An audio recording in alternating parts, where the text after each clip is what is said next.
আসসালামু আলাইকুম, উমাইজাস কিচেনে আপনাদেরকে জানাচ্ছি স্বাগতম। আজকে আমি রান্না করে দেখাবো লাক্ষা মাছ ফ্রাই। তো এটা আমি একটু অন্যভাবে ফ্রাই করব আমার মতো করে। সেজন্য আমি এখানে সব রকমের মশলা দিয়ে মাখাবো। প্রথমে আমি আদা রসুন পেঁয়াজ বাটা এর মধ্যে দিয়ে দিলাম। তারপর আমি একে একে হলুদ মরিচ ধনিয়া দেব। সব রকমের মশলা ভালো করে মাখিয়ে কিন্তু এখানে আধা ঘন্টার মতো রেখে দিতে হবে। তারপর লবণ দিলাম, তারপর সয়া সসটা এটার মজাটা খুব বাড়িয়ে দেয়। তারপরে একটু কর্নফ্লাওয়ার দিব, ছিটিয়ে দিব। কর্নফ্লাওয়ার দিয়ে একটু আলাদা আলাদা করে মাখতে হয়, একদম বেশি কচলে মাখা যাবে না, তাহলে ভালো লাগে না। তারপর লবণ দিব, লেবু দিব।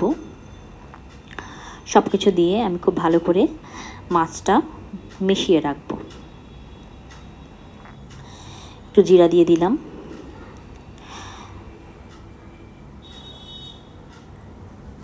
তারপরে স্পেশাল যে সিক্রেট মশলাটা আছে সেটা দিয়ে দিব।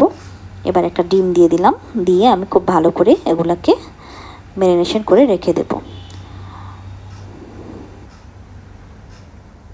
সস দিলাম কয়েক রকমের। এখন আমি নিলাম, ময়দা নিলাম, একটু কর্নফ্লাওয়ার দিয়েছি সাথে। এখন গোলমরিচ মিশিয়ে আমি এটা এভাবে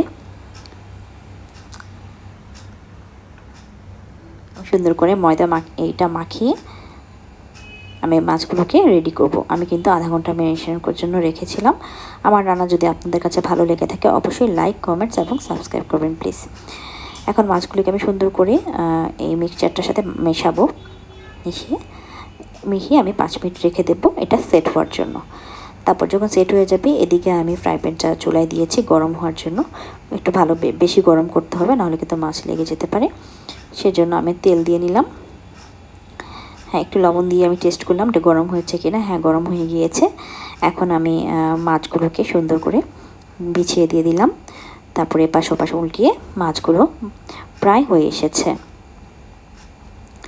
এই যে অনেকটা মচমচা হয়ে গেছে, আর এই মচমচাটা কিন্তু অনেকক্ষণ থাকে এবং গরম ভাতের সাথেও আপনারা এটা খেতে পারেন। বিকেলের নাস্তা হিসেবেও বাচ্চাদেরকে অবশ্যই দিতে পারেন। যেহেতু আমি ভাত দিয়ে খাবো সেজন্য আমি ফ্রাই প্যানে যে তেলটা রয়েছে মাছ ভাজা, এটার মধ্যে আমি একটু বেশি করে পেঁয়াজ দিয়ে দিলাম।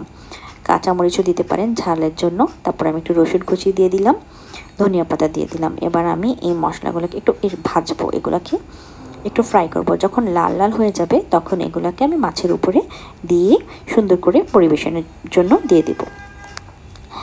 এই যে দেখেন, ধন্যবাদ সবাইকে পাশে থাকার জন্য।